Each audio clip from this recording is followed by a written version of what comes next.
Imagínate gastar tu dinero en un juego que promete ser épico, revolucionario o al menos entretenido, y descubrir que en realidad es un auténtico desastre. Hoy vamos a repasar 10 juegos realmente malos, títulos que intentaron vendernos grandeza y acabaron siendo el hazmerreír de la industria. Arrancamos con Fighter Within, ese intento de la Xbox One por vendernos que la Kinect era el futuro de la lucha. La premisa era brutal, un juego de lucha que aprovecharía Kinect para que pudieras repartir tortas moviendo tu propio cuerpo. Suena increíble, ¿no? El problema es que en la práctica se convirtió en un auténtico desastre. La primera gran decepción fue el control. Se suponía que tus movimientos reales se iban a traducir en golpes dentro del juego, pero en realidad Kinect apenas respondía. Tú dabas un puñetazo al aire y en la pantalla podía salir una patada o no salir nada. Era como jugar con un mando que está roto, y eso en un juego de lucha es condena segura. Luego está el ritmo de las peleas. En lugar de sentirse intensas y rápidas, eran lentas, torpes y llenas de animaciones repetitivas. Los personajes parecían robots sin chispa ni carisma, y los combates se traducían en repartir golpes esperando que Kinect adivinara lo que querías hacer. Era como estar en una pelea de bar, pero todos borrachos y sin coordinación. Y claro, súmale la vergüenza ajena de jugarlo delante de alguien, porque una cosa es moverte con gracia en Just Dance, y otra es estar lanzando puñetazos al aire sin que el juego te haga caso. La experiencia era ridícula, aburrida y acababa más cansándote físicamente que divirtiéndote. Pero si hablamos de caos jugable, pocos superan a Right Hell Retribution. Este es el ejemplo de cómo una idea molona de motos, violencia y ambiente de los 60 acaba siendo una pesadilla jugable. Para empezar, lo que más duele es que pinta bien sobre el papel. Un título ambientado en plena época de rebeldía, con moteros, peleas callejeras, armas y rock and roll. Parecía que ibas a vivir tu propia película de acción estilo Easy Rider pero más gamberra. El gameplay era un suplicio.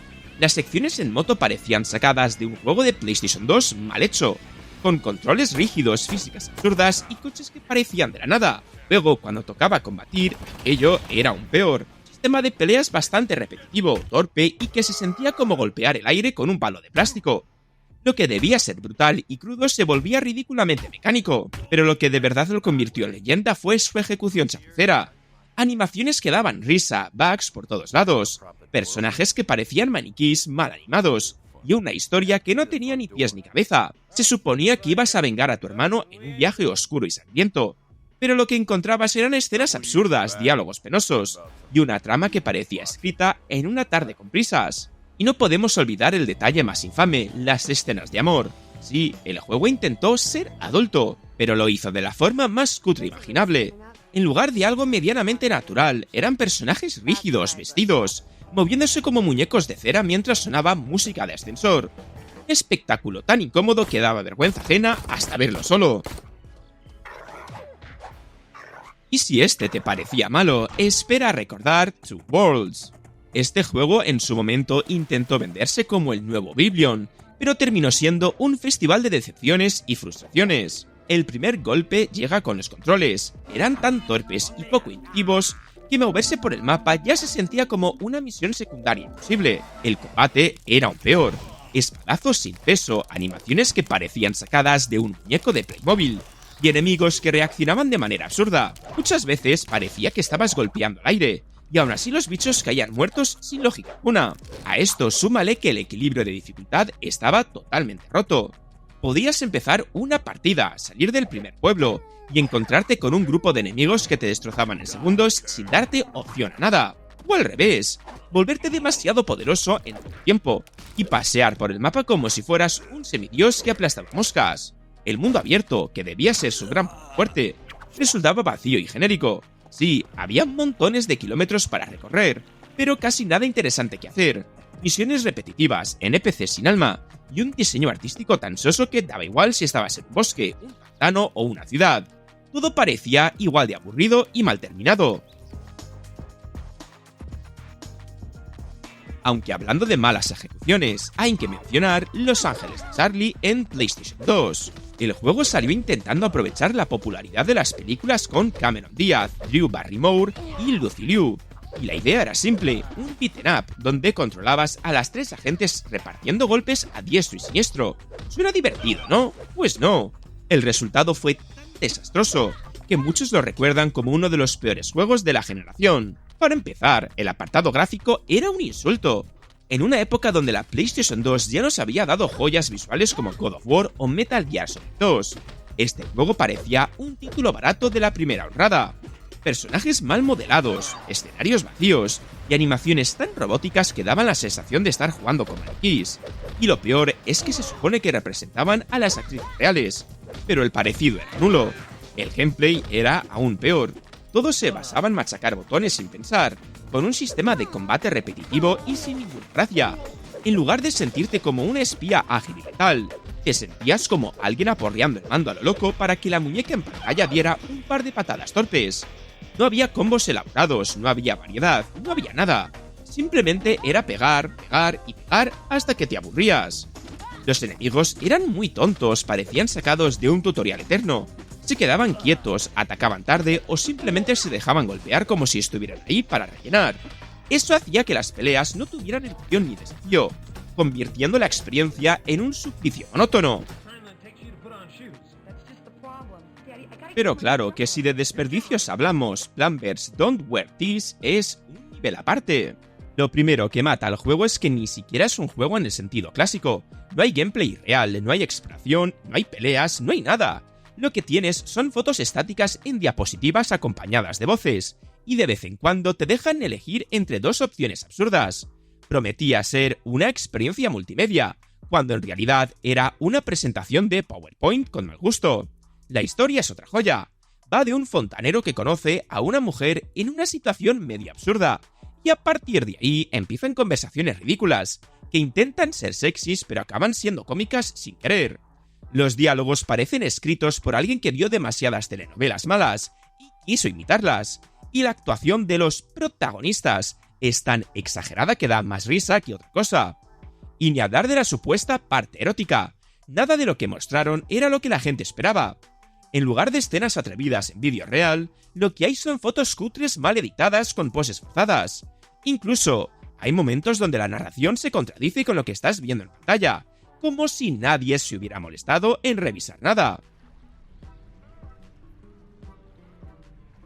Luego pasamos a Raven's Cry, que quiso ser la gran aventura pirata oscura y madura, pero terminó hundido en un mar de bugs, diálogos absurdos y un protagonista que parecía más una parodia que un capitán maldito. La idea sonaba bien, un RPG ambientado en el Caribe del siglo XVII, con venganza, violencia, barcos y un protagonista maldito que debía abrirse paso a sangre y espada. En el papel parecía la mezcla perfecta entre Assassin's Creed 4 Black Flag y The Witcher, pero cuando lo probabas la realidad era dolorosamente distinta. El combate cuerpo a cuerpo se sentía tosco, lento y cero satisfactorio. Los espadazos parecían golpes de madera, las animaciones eran rígidas y los enemigos reaccionaban tarde, o directamente no reaccionaban. Y cuando tocaba usar pistolas o mosquetes, aquello era aún peor. Mal apuntado, tiempos de carga absurdos, y sensación de estar disparando a fantasmas. El mundo abierto tampoco salvaba nada. Prometían un Caribe vivo y peligroso, pero lo que entregaron fueron ciudades vacías, NPCs que parecían zombies, y un mar que daba pena ver. Navegar en barco debía ser épico, pero era aburrido y mal diseñado, con mecánicas pobres y sin emoción.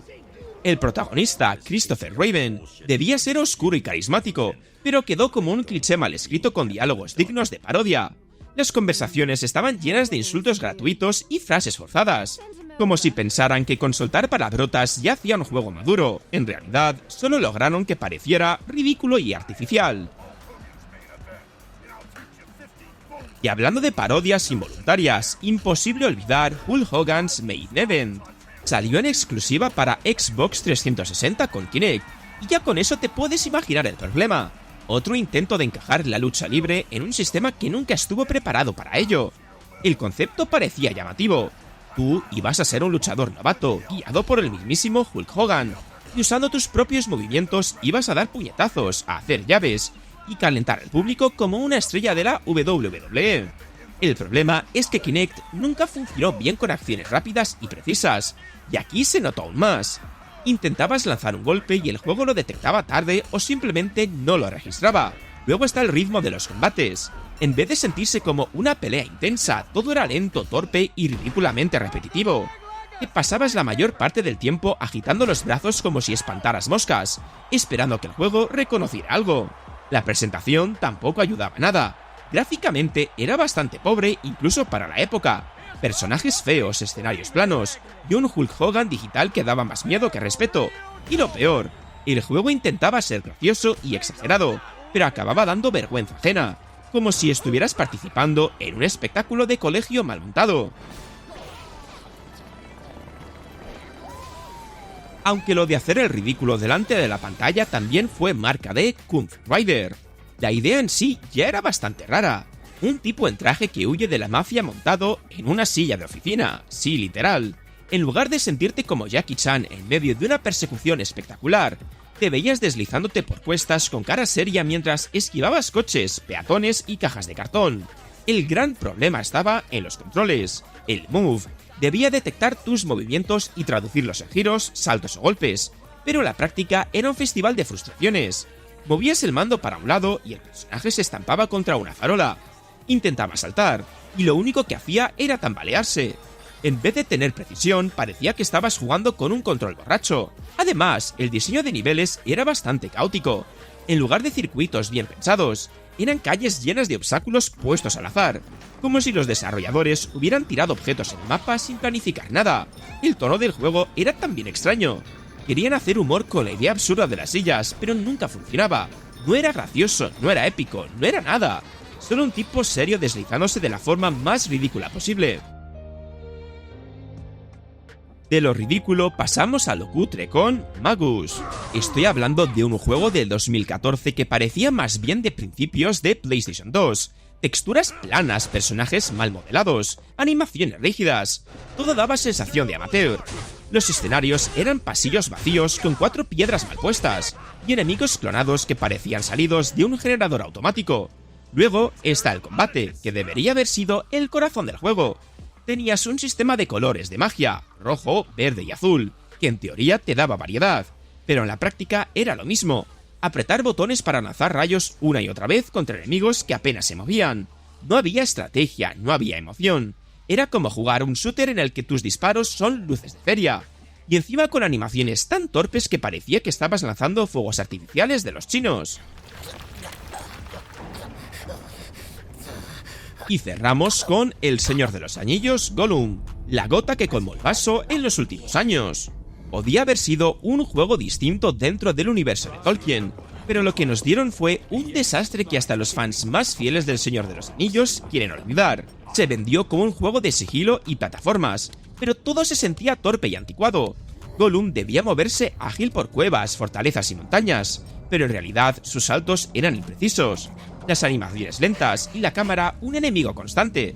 Intentabas escabullirte de los guardias y lo que pasaba era que la IA no reaccionaba, o reaccionaba nada, dejándote con persecuciones absurdas y muertes injustas. Luego está el apartado técnico que fue una broma de mal gusto. Gráficamente parecía un juego de hace 2 generaciones. Sí, hablo de un juego de 2023, lanzado en plena era de colosas potentes. Para colmo, el rendimiento era pésimo. Bugs, caídas de frames, cuelgues. Jugarlo era rezar para que no se rompiera en mitad de misión. Y como guinda, el juego salió con un DLC de pago para escuchar las lenguas élficas en doblaje. O sea, un extra ridículo que parecía una burla al jugador, después de haber pagado un precio completo por un título roto. Y ahí los tienes, 10 juegos que demostraron que no todo lo que llega a nuestras consolas merece la pena. Algunos prometían innovación, otros querían ser épicos, pero todos acabaron siendo recordados por lo mismo, lo malos que eran. Dime en los comentarios, ¿cuál de estos llegaste a probar tú? ¿O cuál crees que debería estar en el siguiente vídeo? Seguro que hay más desastres ocultos que merecen su propio vídeo aparte. Si te ha gustado el vídeo, deja un buen like y suscríbete si no lo estabas. Comparte el vídeo para que más gente se entere. Dicho esto, nos vemos en el próximo vídeo.